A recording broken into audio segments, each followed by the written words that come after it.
بسم اللہ الرحمن الرحیم۔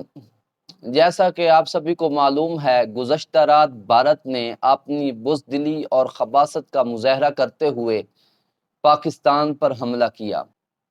یہ حملہ پاکستان کے چند مقامات پر نہیں بلکہ ہمارے صبر، غیرت اور امن کی پالیسی پر ہے۔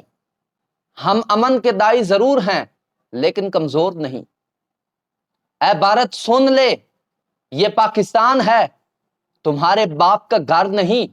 تم ہمیں نہتا سمجھ کے چلے تھے، اب لوہا دیکھو گے۔ ہماری افواج پاکستان چٹانوں سے بھی زیادہ مضبوط ہے، بجلی سے بھی تیز اور شیر دل ہیں۔ یہ وہ قوم ہے جو قرآن ہاتھ میں رکھ کر توپوں کے آگے سینہ تان کر کھڑے ہو جاتی ہے۔ شاعر کہتا ہے، شوق شہادت ہے ہمیں، خوف نہیں رکھتے۔ شوق شہادت ہے ہمیں، خوف نہیں رکھتے۔ ہم وہ سپاہی ہیں جو مٹی سے سونا بناتے ہیں۔ ہم بھارت کو خبردار کرتے ہیں، اگر دوبارہ میلی آنکھ اٹھائی تو تمہاری دہلی تک اذانیں پہنچیں گی۔ یہ جنگ ہم نے نہیں چھیڑی، لیکن اگر مسلط کی گئی، ہر پاکستانی سپاہی ہے، ہر بچہ سپاہی ہے، ہر ماں کا بیٹا مجاہد ہے۔ یہ نہ سمجھنا کہ پاکستان میں چند ہزار، چند لاکھ سپاہی ہیں فوج کے، نانا، بلکہ اس پاکستان کی 25 کروڑ عوام میں سے ہر مرد، ہر نوجوان، ہر بچہ مجاہد ہے۔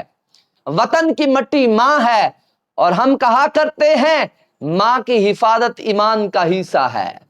ہماری افواج کی ایک جنبش سے زمین تھر تھراتی ہے اور دشمن کے خواب ٹوٹ جاتے ہیں، اور ہم دشمن کو بتا دینا چاہتے ہیں، ہم صرف لفظوں کے جنگجو نہیں، ہم وہ قوم ہیں جس کے ہاتھ میں قرآن اور سینے میں توپ کا دل ہے۔ جو مٹ کے بھی نہ مٹے وہ چراغ ہیں ہم، جو مٹ کے بھی نہ مٹے وہ چراغ ہیں ہم، سروں پر کفن باندھ کر نکلے ہیں ہم۔ میں آخر میں بس اتنا کہنا چاہتا ہوں کہ اس حملہ میں جتنے بھی افواج پاکستان کے نوجوان شہید ہوئے اور دیگر جتنی بھی شہادتیں ہوئیں، ان کو میں خراج عقیدت پیش کرتا ہوں اور دعا کرتا ہوں کہ اللہ تعالیٰ ان کو کروٹ کروٹ جنتیں عطا فرمائے۔